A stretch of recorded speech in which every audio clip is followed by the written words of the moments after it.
இனிய உளவாக இன்னாத கூறல் கனி இருப்ப காய் கவர்ந்தற்று அப்படிங்கிற ஒரு குறளில் நான் இந்த பிளாஸ்டிக் யூசேஜின்னு சொல்கிற மாதிரி நெகிழி பொருட்களினுடைய பயன்பாட்டுக்கு அதை முறியடித்து அதை அழித்து ஒழிக்கிறது விஷயமா நான் சொல்ல போகிறேன்.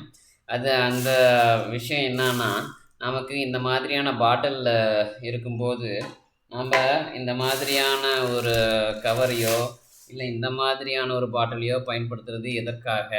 இன்னொன்று துணிப்பை இருக்கும்போது இந்த மாதிரியான பிளாஸ்டிக் கவரை பயன்படுத்தி கண்ட இடத்துல எறிவது எதற்காக? அதுக்கு நம்ம எப்படி ஒரு கராரான ஒரு என்ன சொல்கிறது, ஒரு ஆக்ரோஷமான நடவடிக்கை எடுக்கலாம் அப்படிங்கிறது இந்த காணொலியில் பார்க்க போகிறோம். இந்த காணொலி plastic usage to be reduced part number 5, அதாவது நெகிழி பொருட்களுடைய உபயோகத்தை குறைக்கும் வழிகள், பகுதி எண் 5.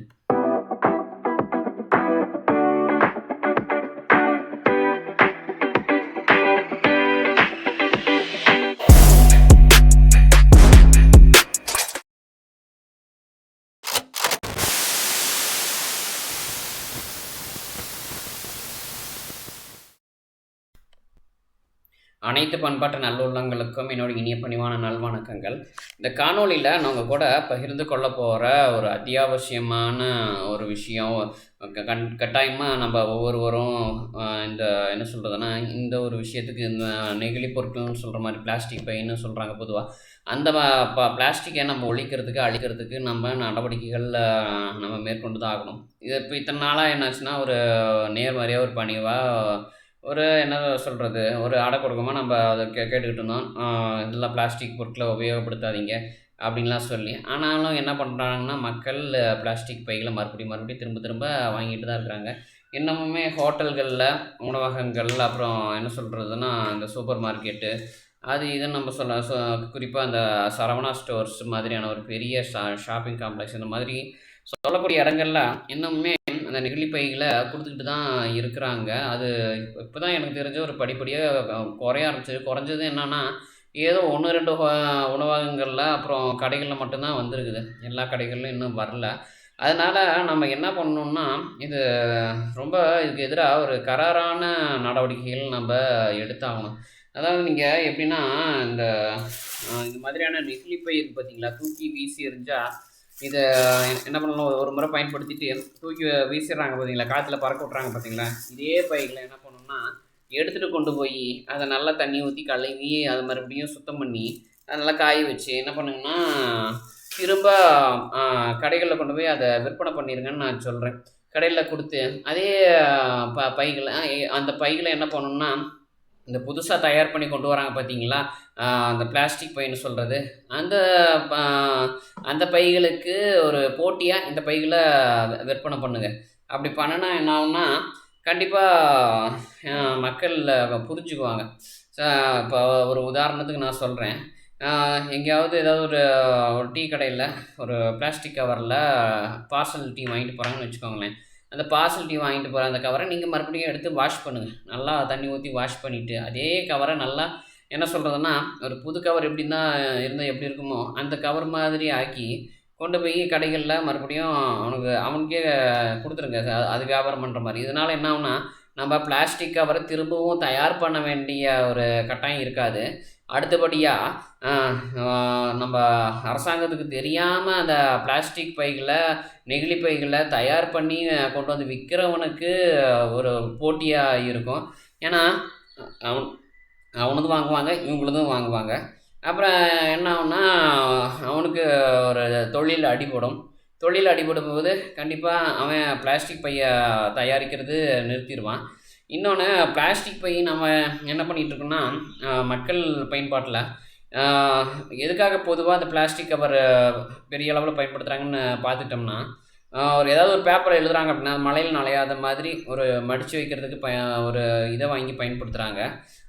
ஒரு என்ன பிளாஸ்டிக் கவர் போட்டு சுற்றி வைக்கிறாங்க. மொபைல் ஃபோன் கூட வச்சுருந்தாங்கன்னா மழை பெய்யுதுன்னா மழையில் நனையாமல் இருக்கிறதுக்கு அந்த இடத்துல இந்த பிளாஸ்டிக் கவரை யூஸ் பண்ணுறாங்க. பெரிய அளவில் பார்த்துட்டோம்னா, நம்ம இந்த உணவகங்களில் பார்சல்னு சொல்கிற மாதிரி அந்த பொட்டெல்லாம் வாங்குறதுல கையில் எடுத்துகிட்டு போகிறதுக்கு பயன்படுத்துகிறாங்க. ஆனால் நம்ம இன்னுமே என்னென்னா அரசு தரப்பில் பெரிய நடவடிக்கைகள் விழிப்புணர்வுகள் எதுவுமே போதுமான அளவுக்கு ஒரு திருப்தி அளிக்கிற மாதிரி எடுக்கலை. அது என்னென்ன எடுக்கணும் அப்படிங்கிறத நான் சொல்லிடுறேன். அதாவது இப்போ நான் இந்த பிளாஸ்டிக் பையோட கண்ணாடி பாட்டிலும், இந்த மது பாட்டிலாக இருக்கட்டும், அல்லது வேறு பாட்டிலாக இருக்கட்டும், அல்லது இந்த கூல்ட்ரிங்க்ஸ் பாட்டில்னு சொல்கிறது மாதிரி இந்த குளிர்பான பாட்டிலும் சரி, குளிர்பானம்லாம் வந்து இந்த மாதிரி பாட்டில் இல்லாமல் இந்த மாதிரியான ஒரு தண்ணி பாட்டில் ஒரு என்ன சொல்கிறதுனா, இது பிளாஸ்டிக் இதெல்லாம் கீழே வேகமாக போட்டோம்னா உடஞ்சி போயிடும். ஆனால் இது போட்டோம்னா உடையாத மாதிரியான ஒரு தன்மையில் இதை தயார் பண்ணி வச்சுருக்கிறாங்க. அப்போ என்ன பண்ணணும்னா, கூல்ட்ரிங்க்ஸ் தயாரிக்கிறவங்க இந்த மாதிரி பாட்டில் கொஞ்சம் என்ன சொல்கிறதுனா உடையிற தன்மை இருக்கிற மாதிரி இந்த பாட்டிலையும் தயார் பண்ணணும். இன்னொன்று, இந்த மாதிரி பாட்டில் இப்போ இன்றைக்கி வெயில் காலம் அப்படின்னு எடுத்துக்கிட்டோம்னா இந்த மாதிரியான குளிர்பானங்கள் நிறையா வாங்கி பருகுறாங்க மக்கள். பருகிட்டு இந்த பாட்டிலை என்ன பண்ணிடுறாங்கன்னா தூக்கி போட்டுடுறாங்க. அதுவும் அந்தந்த கடைகளில் அல்லது வேறு கடைகளில் இருக்கக்கூடிய குப்பை கூடையில் போட்டால் கூட அதை எடுத்துகிட்டு கொண்டு போய் அவங்க கடைக்காரர்கள் அப்புறப்படுத்திடுவாங்க. ஆனால் தூக்கி வெளியில் வீசிடுறாங்க. எங்கேயாவது ஒரு இடத்துல ஓரமாக போட்டுடுறாங்க. இதனால் என்னன்னா அது மண்ணில் மக்காமல் இப்போ நெடுஞ்சாலைகள்லாம் கனரக வாகனங்கள், அப்புறம் இருசக்கர வாகனங்கள், இந்த மாதிரி இப்போ வாகனங்களினுடைய போக்குவரத்து இருக்கிற இடத்துல பாட்டில் போடுறதுனால அதை ஏற்றி அது மேலே ஏற்றி அது என்ன சொல்கிறதுன்னா நசுக்கி போய் அது சாலையை சேதம் பண்ணிட்டு இந்த மாதிரிலாம் கிடக்குது. அப்போ நீங்கள் என்ன பண்ணணும்னா, இந்த ஒரு குளிர்பானம் இப்போ இதில் பார்த்துட்டிங்கன்னா 750 ml 3/4 லிட்டர்னு வச்சுக்கோங்களேன். இதனுடைய விலை என்னன்னு பார்த்துட்டிங்கன்னா ஒரு 40 ரூபா என்னமோ வருது. அதாவது இந்த மாதிரியான பாட்டிலை சரியாக அந்த பாட்டில் 40 ரூபா வருது. இதில் ஊற்றி கொடுக்குற அந்த குளிர்பானத்தோடு சேர்த்து இந்த பாட்டிலும் சேர்த்து எல்லா விலையும், இதுக்கான விளம்பரம், அப்புறம் என்ன சொல்கிறது விளம்பரம், இன்னும் டேக்ஸு, அப்புறம் டிரான்ஸ்போர்ட் சார்ஜ், அது இதுன்னு சேர்த்து 40 ரூபான்னு வச்சுக்கோங்களேன். 750 ml, அதாவது 3/4 லிட்ரு. இப்போ இந்த இதுக்குள்ளே இருக்கிற பானத்தோடைய விலை எவ்வளவு? நான் என்ன சொல்கிறேன்னா, நீங்கள் எப்படி மது வந்து ஊக்கப்படுத்துகிறீங்களோ அது மாதிரி இந்த மாதிரி ஒரு குளிர்பானத்தினுடைய விற்பனையும் வந்து ஊக்கப்படுத்துங்க. அது பாட்டில் அடைச்சி கிடையாது. இந்த பாட்டில் அடிக்காமல் எப்படினாலும் இது நீங்கள் தயார் பண்ணதுக்கப்புறம் ஒரு குறிப்பிட்ட காலம் எக்ஸ்பைரி காலாவதி தேதி கொடுத்துருக்குறாங்க. அப்போ அந்த காலாவதி தேதி நம்ம பார்த்துட்டோம்னா இதில் 2020 மேனுஃபேக்சர்டுன்னு சொல்லிட்டு ஒரு 2025 கொடுத்துருக்காங்க. அதுக்கப்புறம் 10வது மாதம் வரைக்கும் இதுக்கு எக்ஸ்பைரி டேட் கொடுத்துருக்காங்க. 3 மாதம் எக்ஸ்பைரி டேட் கொடுத்துருக்காங்க. அப்போ 3 மாதம் எக்ஸ்பைரி டேட்னால் நீங்கள் எதுக்கு இந்த பாட்டிலில் அடித்து சேல்ஸ் பண்ணணும்? எப்படின்னாலும் தேவையான அளவு வாங்கி குடிக்க தான் போகிறாங்க. இப்போ 750 ml இருக்குது அப்படின்னா, இப்போ 750 ml இவன் வாங்கிட்டு போகிறவனா இருந்தால் என்ன பண்ணணும்னா, இந்த மாதிரியான பாட்டில் அவனே கொண்டு வந்து என்ன பண்ணணும், இது 1 லிட்டர் பாட்டில் 750 mlனா இதில் ஒரு 3/4 தான் பிடிக்கும். அப்போ இந்த 750 ml இதில் பிடிக்கிற அளவுக்கு அவனை பாட்டில் கொண்டு வர சொல்லியோ, இல்லை வந்து அங்கே விற்பனை பண்ணுற இடத்துல இந்த மாதிரியான ஒரு பாட்டிலை கொடுத்து அதில் நான் நிரப்பி அவங்ககிட்ட கொடுத்துருங்க. கொடுத்ததுக்கப்புறம் என்ன பண்ணுவாங்கன்னா, அவங்களே எடுத்துகிட்டு போயிடுவாங்க. இல்லை அதே இடத்துல அவங்க குடிக்க போகிறாங்க அப்படின்னா பேப்பர் கப்பில் பிடிச்சி கொடுக்குற மாதிரியான வசதியை ஏற்படுத்துங்க. ஒரு பேப்பர் கப்பு ஏன்னா ஒரு 140 ml பேப்பர் கப்பும் இருக்குது, 250, 200, 250, 300 ml வரைக்குமான பேப்பர் கப்பும் இருக்குது. அப்போ என்னன்னா அந்த மாதிரி ஒரு இடத்துல நின்று குடிக்கிறதா இருந்தால் அந்த மாதிரி குடிக்கலாம். இல்லை இதில் வீட்டுக்கு எடுத்துகிட்டு போய் குடிக்கிறான், இல்லை பேருந்தில் போகும்போது குடிக்கிறான், அல்லது ஏதாவது வாகனங்களில் போகும்போது குடிக்கிறான் அப்படின்னா அவனுக்கு இந்த மாதிரி பாட்டில் அடைச்சி கொடுக்காதீங்க. இந்த மாதிரியான பாட்டிலை முதல்ல தயாரிப்பை நிறுத்தணும்னு இந்த காணொலி மூலமாக நான் கேட்டுக்கிறேன். இந்த மாதிரியான ஒரு தண்ணி குடிக்கிற பாட்டில், ஏன்னா இதை அவன் இந்த குளிர்பானத்தை குடிச்சிட்டு முடிச்சுட்டு அதுக்கப்புறம் இந்த பாட்டில் மறுபடியும் அவனே உபயோகப்படுத்தலாம். ஆனால் இந்த மாதிரியான பாட்டில்னால் வந்து என்னென்னா அவன் தூக்கி போட்டுருவான். இன்னொன்று, இந்த பாட்டில் வந்து எவ்வளோ விலை இருக்குன்னு நம்ம நினைக்கிறோம். இன்னொன்று, இந்த பாட்டிலினுடைய விலை அப்படி இந்த ஒரு பாட்டில் வந்து இப்போ ஒரு 100, 150 ரூபாய்க்கு வருதுன்னு வச்சுக்கோங்களேன். அதாவது இந்த 1 லிட்டர் பாட்டில் இந்த மாதிரி குடிக்கிறதுக்காக, தண்ணி பிடிச்சி குடிக்கிறதுக்காக மட்டும். ஆனால் இந்த மாதிரியான பாட்டிலில் தண்ணி குடிக்கிறதுக்காகலாம் கிடையாது. வெறும் குளிர்பானத்தை நிரப்பின குளிர்பானத்தை குடிச்சிட்டு தூக்கி எறியது தான். ஆனால் இந்த பாட்டிலினுடைய விலை எவ்வளோ வேணாலும் இருக்கட்டும். ஆனால் ஒவ்வொரு மனுஷங்கிட்டையும், நம்ம இந்திய மக்களில் ஒவ்வொருத்தர்கிட்டையும் இந்த மாதிரியான பாட்டில் என்ன பண்ணணும்னா கையில் வச்சுருக்கணும். ஒரு எங்கே போனாலும் சரி, ஒரு ரயில் நிலையமாக இருக்கட்டும், அல்லது ஒரு விமான நிலையமாக இருக்கட்டும், அல்லது பேருந்து நிலையமாக இருக்கட்டும், வேறு யாராவது உறவினர் வீட்டுக்கு போகிறாங்க, அல்லது நடந்து போகிறாங்க, அவங்க வராங்க அப்படின்னா, இந்த மாதிரியான ஒரு பாட்டிலை கையில் வச்சுக்கோங்க. வெயில் காலமோ இல்லை எந்த காலமாக இருந்தாலும் ஒரு தண்ணி பிடிச்சி குடிக்கிறதுனாலும் இந்த பாட்டில் தேவை.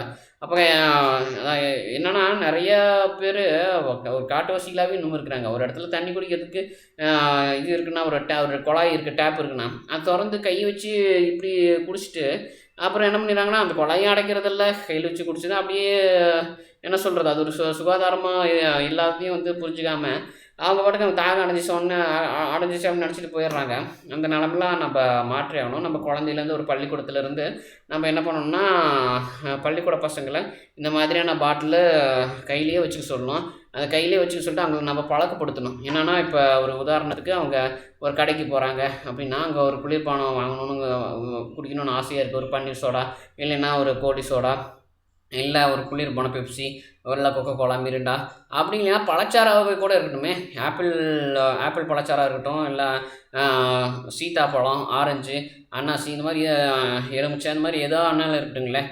அவங்க கையில் ஒரு பாட்டிலில் கொடுத்துட்டு சொல்லுங்கள். அந்த பாட்டில் கொடுத்ததுக்கப்புறம் அந்த பாட்டிலில் அந்த கடைக்காரங்க நல்லா அரைச்சி இது பண்ணதுக்கப்புறம் அவங்க கடையில் இது வச்சுருந்தாங்கன்னா, என்ன சொல்கிறது, ஒரு கிளாஸ் மாதிரி கண்ணாடி கிளாஸ்லாம் வச்சுருந்தாங்கன்னா அதில் ஊற்றி கொடுக்கணும். அதை குடிச்சிக்கிட்டோம். ஏன்னா அது மறுபடியும் சுத்தம் பண்ணிடுவாங்க, தண்ணி ஊற்றி சுத்தம் பண்ணிடுவாங்க. அதன் பிறகு அது மறுபடியும் மறு உபயோகம் பண்ணுவாங்க, அல்லது மறுபயன்பாடுக்கு அவங்க எடுத்துக்குவாங்க. ஆனால் மறுபயன்பாடுக்கு எடுத்துக்காத பொருட்கள்லாம் வந்து நிறைய வந்ததுன்னா நம்ம அதை என்ன பண்ணுவோம், சுழற்சிக்கு கொண்டு போவோம். இன்னொன்று, இந்த மாதிரியான நெகிழிப்பை அப்படிங்கிறது நானே கூட கடையில் ஒரு வாங்குகிற மாதிரியான ஒரு கட்டாய சூழ்நிலை இருக்குது. ஆனால் என்னென்னா, இந்த பையனுடைய விலையை நம்ம கட்டாயம் உயர்த்தியே ஆகணும். இந்த பையனுடைய விலையை உயர்த்துறதுக்காக தான் என்னென்னா, இதுக்கு போட்டி இன்னொரு பையன், அதாவது இதை உபயோகப்படுத்திட்டு தூக்கி போடுறாங்கன்னு வச்சுக்கோங்களேன்.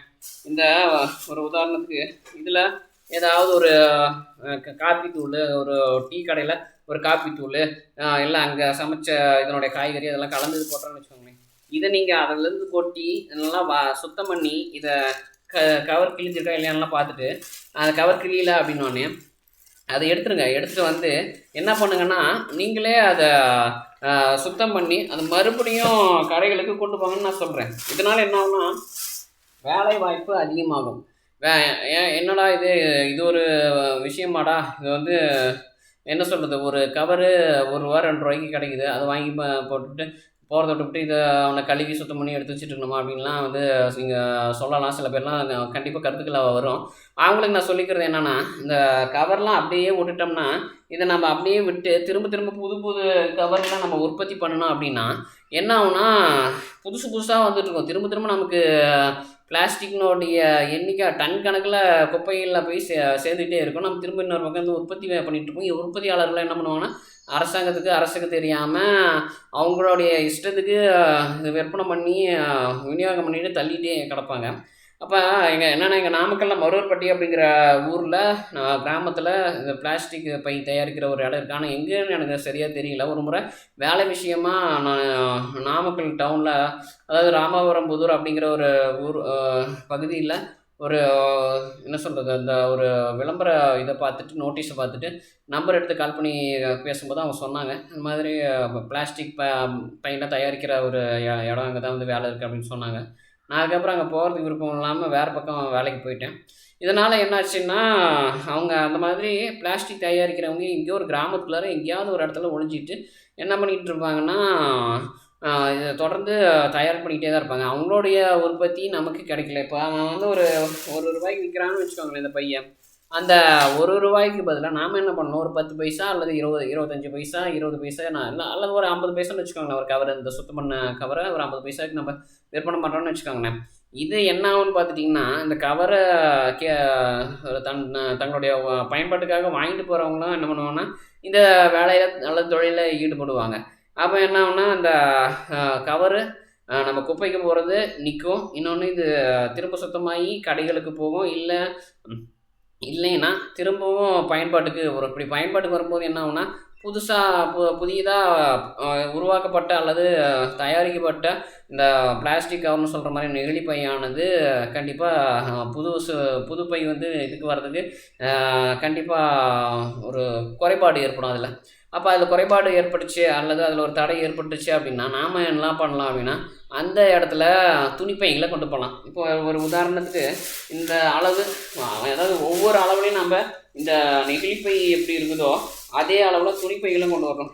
இந்த அளவு ஒரு பையில் நம்ம என்ன பண்ணலான்னா ஒரு 2-3 இந்த கூல்ட்ரிங்க்ஸ் பாட்டில் போட்டுக்கலாம்னு வச்சுக்கோங்க. நம்ம முன்னாடி காட்டின மாதிரி இந்த கூல்ட்ரிங்க்ஸ் பாட்டில் நம்ம என்ன பண்ணோம், இதுக்குள்ளார வச்சு நம்ம இந்த மாதிரி ஒரு 2-3 கூல்ட்ரிங்க்ஸ் பாட்டில் இதில் வச்சு எடுத்துகிட்டு போகிறோம் அப்படின்னா இந்த அளவு துணிப்பையை நம்ம தயார் பண்ணணும். துணிப்பையை நம்ம தயார் பண்ணி என்ன பண்ணணும்னா அந்த துணி பையிலையும் எப்படின்னா நான் துணிப்பையினுடைய விலை இதை விட குறைவாக இருக்கிற மாதிரி நம்ம தயார் பண்ணணும். இன்னொன்று இந்த துணிப்பையை நம்ம இந்த பிளாஸ்டிக் கவரினுடைய தயாரிக்கிற விலையோட நம்ம குறைவான விலைக்கு தான் நம்ம விற்பனை பண்ணி ஆகணும். அப்போ அப்படி விற்பனை பண்ணும்போது என்னன்னு பார்த்துட்டிங்கன்னா இந்த பிளாஸ்டிக் பையனுடைய ஒரு உற்பத்தி, அதனுடைய விநியோகம், அதனுடைய விற்பனை அப்படிங்கிறது பெரிய அளவில் பாதிப்பாகும். பெரிய அளவில் பாதிப்பாச்சுன்னா அதுக்கப்புறம் நம்ம மக்கள் கண்டிப்பாக என்ன பண்ணுவாங்கன்னா துணி பையனுடைய அதாவது காட்டன்னு சொல்கிற அந்த பருத்தி பையனுடைய உபயோகத்தை அதிகப்படுத்திக்குவாங்க. அப்படி அதிகமாகும்போது என்ன ஆகும்னா பிற்காலத்தில் நமக்கு பிளாஸ்டிக் பையனுடைய உற்பத்தி குறைஞ்சிரும். இன்னொன்று அது குப்பைக்கு போகிறது குறைஞ்சிரும். இன்னொன்று துணிப்பை வந்துடும். இன்னொன்று மண்ணில் மக்கி போயிடும். இப்படி பல நன்மைகள் ஏற்பட்டு என்ன ஆகும்னா நமக்கு சுற்றுப்புற சூழ்நிலை மாசுபடுறதுலேருந்து காப்பாற்றப்படும் அப்படிங்கிறத நான் தெரிவிச்சுக்கிறேன். நான் ஏற்கனவே என்னுடைய முன்னாடி பாகத்தில் நான் சொல்லியிருக்கிறேன். என்னென்னா இந்த மாதிரியான கூல்ட்ரிங்க்ஸ் நம்ம இன்றைக்கி குடிக்கக்கூடிய இந்த ஒரு என்ன சொல்கிறது, என்ன தான் நசுக்குனாலும் என்ன தான் இது பண்ணாலும் உடையவே உடையாது. பாருங்கள் உள்ளே அமைச்சிருக்காங்கன்னா இதை போட்டு நம்ம அடித்து இது பண்ணோம்னா உடஞ்சி போயிடும். அப்போ இது எவ்வளோ நம்ம விலை கொடுத்து நம்ம தயார் பண்ணுறாங்க, இது விற்பனை பண்ணுறவங்க. ஆனால் இது தயார் பண்ணுறவங்க அவங்க தெரிஞ்சோ தெரியாமலோ தயார் பண்ணினாலும் இது உடையாமல் இருக்கிற மாதிரியான ஒரு தன்மை இயற்கையிலேயே கொண்டு இருக்குது. அப்போ என்னென்னா இதை நம்ம மாற்றி ஆகணும். குளிர்பானங்கள் அப்புறம் இன்னும் தண்ணி குடிக்கிறாங்களா, அதாவது தண்ணி பாட்டில் நம்ம இப்போ ரயில் தொடர்வண்டிகள்லையும் சரி அல்லது பேருந்துகள்லையும் சரி தண்ணி இருக்கா அப்படின்னா அவங்ககிட்ட வாட்டர் பாட்டில் இருக்கா அப்படிங்கிறத நம்ம பார்க்கணும். இப்போ ஒரு லிட்டர் பாட்டிலில் அந்த அந்த தண்ணி பாட்டில் என்கிட்ட இப்போ கையில் இப்போ இருப்பு இல்லை. அதனால் இதையே நான் ஒரு உதாரணமாக காமிச்சிக்கிறேன். இப்போ இந்த ஒரு லிட்டர் பாட்டில்னு வச்சுக்கோங்களேன், தண்ணி பாட்டில் ரயில் நீர் அப்படின்னு சொல்லிட்டு ரயில் பானி அப்படின்னு சொல்லிட்டு விற்கிறாங்க பார்த்தீங்களா. இந்த பாட்டிலில் தண்ணியை நிரப்பி பாட்டிலோடு கொண்டு போய் கொடுக்கறதுக்கு பதிலாக ஏப்பா நீ இந்த மாதிரியான தண்ணி பாட்டில் வச்சுருக்கிறியா, இது நீ வாங்கினீங்கன்னா 20 ரூபா, இந்த மாதிரி பாட்டில் வச்சு நீ பிடிச்சிட்டிங்கன்னா 5 ரூபா அப்படின்னு நம்ம சொல்லி விற்று பாருங்களேன். யாரும் இந்த பாட்டிலில் வந்து வாங்க மாட்டாங்க. இதனால் இந்த மாதிரி பாட்டிலோடு வாங்குறதுனால 15 ரூபா அதிகமாக கொடுக்க வேண்டியது இருக்குது. இல்லை ஒரு 30 ரூபா 40 ரூபானே போடுங்களேன். ஒரு லிட்டர் பாட்டிலில் ரயில் பானியில் என்ன சொல்கிறது, ஒரு லிட்டரு தண்ணி 40 ரூபானே போடுங்க. என்ன ஆகட்டும், 5 ரூபா தண்ணி 35 ரூபா பாட்டிலு அப்படிங்கிற ஒரு கணக்குக்கு நம்ம கொண்டு வந்துடுவோம். இன்னொன்று அதே இடத்துல நீ என்ன பண்ணணுன்னா இந்த பாட்டில் வாங்கினீன்னா உனக்கு 40 ரூபா, இந்த மாதிரியான பாட்டில் நீ வாங்கினீன்னா உனக்கு பாட்டிலில் ஒரு சார்ஜு, இன்னொன்று உள்ளே ஊற்றுற தண்ணி ஒரு 5 ரூபா தான் 1 லிட்ரு அப்படிங்கிற ஒரு கணக்கில் நம்ம வச்சுட்டோம் அப்படின்னா என்ன ஆகுனா தண்ணியோடைய இதை மட்டும்தான் பார்ப்பானுங்க. ஒரு குறிப்பிட்ட காலம் ஆகும், ஒரு 6 மாதங்கள் அல்லது ஒரு வருடங்கள் ஆகும். அப்படி அதாவது இந்த பாட்டில் தூக்கிட்டு போகிறதுல ஒரு சிரமம் இருக்குது அப்படின்னு நினச்சாங்க அப்படின்னா இப்போ பயணச்சீட்டு முன்பதிவு பண்ணிட்டு வராங்க பார்த்தீங்களா, அவங்களுக்கு என்ன பண்ணுங்கன்னா அந்த ரயில் நிலையத்தில் அவங்க ரயில் ஏறும்போது அவங்கக்கிட்ட அவங்க உள்ளே உட்காந்துருப்பாங்க. உள்ளே உட்காந்துருக்கும் போதே அவங்க போயிட்டு யார் யாருக்கு பாட்டில் தேவைன்னு சொல்லி கேட்டுட்டு அந்த பாட்டிலை கொடுத்துட்டு என்ன பண்ணுங்கன்னா அந்த பாட்டிலோடைய விலையும் போட்டுருங்க. இந்த பாட்டில் வந்து நான் சொன்னது ஒரு 100-150 ரூபா சொன்னேன். ஆனால் இந்த பாட்டில் அங்கே கொடுக்குறது என்ன பண்ணணுன்னா அவங்க ஸ்டேஷன் ஏறின இடத்துல நீங்கள் ஒரு 35 ரூபா 40 ரூபா வாங்கிக்கோங்க. 35-40 ரூபா வாங்கிட்டு அதில் பிடிச்சி குடிக்கிறதுக்கு தண்ணி இது பண்ணுங்க. தண்ணியை கொடுத்துட்டு அதாவது இல்லை 100 ரூபா கூட நம்ம ஒரு முன்பணம் மாதிரி வாங்கிக்கலாம்னு வச்சுக்கோங்களேன். முன்பணம் மாதிரி வாங்கிட்டு இந்த பாட்டிலில் நீங்கள் தண்ணி குடிச்சிட்டு நீங்கள் பாட்டிலை திருப்பி கொடுக்கும்போது அதில் என்னென்னா ஒரு 10 ரூபா இல்லை 20 ரூபா இதுக்கு வாடகை எடுத்துகிட்டு நாங்கள் என்ன பண்ணுவோன்னா மீதி உங்களுக்கு ஒரு 80 ரூபா இல்லை 90 ரூபா நாங்கள் திருப்பி கொடுத்துருவோம் நீங்கள் பாட்டில் திருப்பி கொடுக்கும்போது. ஆனால் இந்த பாட்டில் நீங்கள் திருப்பி கொடுக்கல அப்படின்னா அந்த 100 ரூபா எங்களுக்கு தான், நாங்கள் அந்த பாட்டிலை எடுத்துக்குவோம், நாங்கள் உங்களுக்கு இந்த பாட்டிலில் இருக்க அந்த காசு தர மாட்டோம், நீங்களே அந்த பாட்டில் வேணா வச்சுக்கிட்டிங்கன்னா இது 100 ரூபா, திருப்பி கொடுத்தீங்கன்னா உங்களுக்கு வெறும் 10 ரூபா வாடகை, அவ்வளோதான். அப்போ என்ன பண்ணுவாங்கன்னா மக்களுக்கு ஒரு அந்த ஒரு என்ன விழிப்புணர்வு வந்துடும். ஆமாம், நம்ம எங்கே போனாலும் தண்ணி பிடிச்சி குடிக்கிறதுக்கு நமக்கு பாட்டிலுக்கு இது கிடையாது, பிரச்சனை கிடையாது. அதனால நம்ம 5 லிட்டர் கேனு இல்லை ஒரு பெரிய 30 லிட்டர் கேனு இதெல்லாம் தூக்கிட்டு போகவோ, இல்லை நம்ம ஒரு இந்த மாதிரியான மக்காத ஒரு தன்மை கொண்ட இந்த பாட்டிலில் நம்ம பயன்படுத்திக்க வேண்டிய அவசியமே இல்லை. நம்ம இதை பயன்படுத்தக்கூடாது. இந்த மாதிரியான ஒரு பிளாஸ்டிக் பொருளையோ அல்லது இந்த மாதிரியான ஒரு பிளாஸ்டிக் பையோ நம்ம பயன்படுத்தக்கூடாது. இந்த மாதிரியான பிளாஸ்டிக் பை ஒரு வேளை இப்போ உள்ளுக்குள்ளார சாப்பாடு வைக்கிறாங்க, சாப்பாடு ஏதாவது கொட்டுச்சு அப்படின்னா அது துணி பையாக இருந்ததுன்னா என்ன நனைஞ்சு போயிடும். நனைஞ்சு அப்படியே அதுலேருந்து கசிய ஆரம்பிக்கும். அதில் ஒரு டிரான்ஸ்பரண்ட்டான ஒரு இது இருக்குது, சிஸ்டம் இருக்குது. ஆனால் அந்த மாதிரி வேண்டாம், அந்த மாதிரி இல்லாமல் இந்த கவர் மாதிரி வேணும் அப்படின்னா இங்கே என்ன பண்ணுங்கன்னா அதுக்கும் நீங்கள் ஒரு இந்த மாதிரி வாடகை மாதிரி ஒரு கட்டைப்பையாக இருக்கட்டும், அல்லது வேறு ஏதாவது நீங்கள் இதுலேயே தொடர் வண்டியிலே கூட கட்டைப்பையை கொண்டு போய் சேல்ஸ் பண்ணுங்கள். கட்டைப்பையை சேல்ஸ் பண்ணோம் அல்லது துணிப்பையை சேல்ஸ் பண்ணும்போதும் என்னன்னா நீங்கள் எங்கே பார்த்தாலும் நீங்கள் துணிப்பையை கட்டைப்பையை நீங்கள் கொடுத்துருங்க. அதாவது அதில் சாப்பாடு வச்சுருக்குறாங்க, அதில் ஒரு பொட்டலம் கட்டுறாங்க. பொட்டலம் கட்டுறதுல நம்ம ஆனால் ஒரு குழம்போ இல்லை சட்னியோ இல்லை சாப்பாடு ஒன்று வாங்கும்போதோ அது பொட்டலமாக வாங்கும்போது எல்லாம் இந்த பிளாஸ்டிக் கவரில் போய் கட்டி போட்டு கொடுக்கும்போது அது வெளியில் எதுவும் கசிகிறதில்ல. ஆனால் அதுக்கு ஒரு மாற்றாக எதை இங்கே கொண்டு வரதுன்னு எனக்கும் தெரியல. எனக்கு தகவல் கிடச்சிதுன்னா நான் கண்டிப்பாக கொண்டு வரேன். ஏன்னா இப்போ ஒரு சாப்பாடு ஆர்டர் பண்ணோம்னு வச்சுக்கோங்களேன், இப்போ அவங்க கொண்டு வர அந்த பொருட்கள் எல்லாமே பெரும்பாலும் இதாக தான் இருக்குது. என்னென்னா கவரில் அந்த பிளாஸ்டிக் கவர்னு சொல்கிற இதில் தான் இருக்குது. ஆனால் அதுக்கு மாற்றம் எனக்கு தெரிஞ்சு இது வரைக்கும் எதுவும் இல்லை. அதனால் அந்த பயன்பாட்டை நம்ம என்ன சொல்கிறதுன்னா அது அந்த ஒரு டீ ஊற்றுறதா இருக்கட்டும், அல்லது ஒரு சாம்பார் சட்னி அந்த சாப்பாட்டில் சாம்பார் சட்னி ஊற்றுறதா இருக்கட்டும், அல்லது இப்போ ஒரு முழு சாப்பாடுன்னு சொல்கிற மாதிரியான ஒரு உணவுப் பொருளில் ரசம், மோர், இது தயிர், அல்லது ஒரு இப்போ காயின்னு சொல்கிற மாதிரியான ஒரு கூட்டு அவியல் தொவியல் இந்த மாதிரிலாம் வந்து கட்டும்போது அது பிளாஸ்டிக் கவரில் கட்டினா தான் இன்றைக்கி ஒரு இடத்துல இருந்து கொண்டு போய் இன்னொரு இடத்துல வச்சு சாப்பிட்ற மாதிரி இருக்குது. ஆனால் அந்த கவரு அதை நான் என்ன சொல்கிறேன்னா பெரும்பாலும் உணவகங்களை உட்காந்து சாப்பிட்டு போகிற மாதிரி ஒரு ஏற்பாடு பண்ணாங்கன்னா பிரச்சனை இல்லை. ஆனால் அப்படி உணவகத்தில் சாப்பிட முடியல, வெளியில் தான் கொண்டு போய் ஆகணும் அப்படிங்கிற மாதிரியான ஒரு கட்டாயம் வந்ததுன்னா அந்த நம்ம என்ன சொல்கிறதுனா அந்த கவர்களை நம்ம எடுத்து எங்கே தூக்கி போட்டாலும் அதில் இருக்கிற அந்த பழைய கெட்டுப்போன அல்லது சாப்பிடாத அந்த உணவுப் பொருள்லாம் கொட்டிட்டு அதை சுத்தம் பண்ணிவிட்டு என்ன பண்ணால் அதையும் மறுபடியும் மறுபயன்பாட்டுக்கு கொண்டு வாங்கன்னு நான் சொல்கிறேன். அப்படி கொண்டு வந்தால் என்ன ஆகுனா மக்கள் யோசிப்பாங்க, ஐயோ நம்ம சாப்பிட்ற இதெல்லாம் வந்து இந்த மாதிரியான கவரில் சுத்தம் பண்ணி மறுபடியும் கொண்டு வர பயிலெலாம் இருக்குது, அது நம்ம உடம்புக்கு ஆரோக்கியத்துக்கு கேடு அப்படின்லாம் வந்து நினைப்பாங்க. அந்த ஒரு என்ன சொல்கிறதுனா அந்த ஒரு விஷயம், அந்த ஒரு என்ன சொல்கிற முகம் சொல்லிக்கிற விஷயம் கண்டிப்பாக நம்ம மக்களுக்கு வந்தே ஆகணும். அப்படி வந்தால் தான் பிளாஸ்டிக் பைகளை பயன்படுத்தக்கூடாது அப்படிங்கிற மாதிரி வரும். என்னை பொறுத்த வரைக்கும் கேட்டால் அந்த உணவகங்களில் மதிய சாப்பாடு இல்லை காலை சாப்பாடு பொட்டலாம் கட்டுறாங்கன்னு வச்சுக்கோங்களேன், அதை நம்ம ஒரு துணிப்பை மாதிரியான ஒரு இதில் வச்சு முடிஞ்ச அளவுக்கு கட்டுற மாதிரி ஏற்பாடு பண்ணால் பரவாயில்லைன்னு தோணுது. இப்போ ஒரு உதாரணத்துக்கு நான் சொல்கிறேன், மதிய சாப்பாடு அரிசி சாப்பாடு இருக்குது சரிங்களா, அரிசி சாப்பாடை நம்ம ஒரு துணிப்பையில் போட்டு கட்டுற மாதிரியே நம்ம துணிப்பையை நம்ம தயார் பண்ணலாம். ஏன்னா நம்ம முன்னாடி காலங்கள்லாம் பார்த்துருக்குறோம், அந்த வெள்ளை சாதம் அரிசி சாதத்தை என்ன பண்ணுவாங்கன்னா ஒரு துணியில் சுத்தமான ஒரு துணியில் போட்டு என்ன பண்ணுவாங்கன்னா அது ஒரு மூட்டை கட்டுவாங்க, அது ஒன்றும் பிரச்சனை இருக்காது. இன்னொன்று நம்ம சாம்பார் குழம்பு அப்புறம் ரசம், மோர், அப்புறம் கூட்டு பொரியலை நீங்கள் என்ன பண்ணலான்னா இந்த துணியில் கட்டலாம். துணியில் கட்டுறதோட துணியில் அதை எப்படி வச்சு கட்டலாங்கிறதையும் நான் சொல்லிடுறேன். என்னென்னா ஒரு வாழை இலையை வச்சு அந்த வாழை இலையினுடைய அளவை இது பண்ணி அது முதல்ல சுற்றி நம்ம என்ன பண்ணிடணும்னா வாழை இலையை நம்ம இப்போ ஒரு உதாரணத்துக்கு முட்டைக்கோஸ் பொரியல்னு வச்சுக்கோங்களேன், முட்டைக்கோஸ் பொரியல் என்ன பண்ணுறோம், ஒரு வாழை இலையை வச்சு அந்த வாழை இலையிலே நம்ம சுற்றி மடிச்சிடறோம். மடித்ததுக்கப்புறம் அது மேலே ரப்பர் பேண்டை போட்டு அதுக்கப்புறம் வச்சிடறோம். ஆனால் இது ஒரு திரவமான பொருட்கள்னு சொல்கிற மாதிரி ரசம், குழம்பு அப்படிங்கிறது தான் என்ன பண்ணுறதுன்னா, நம்ம திரும்ப அதை நெகிழிப்பைக்கு போய் ஆகணும்.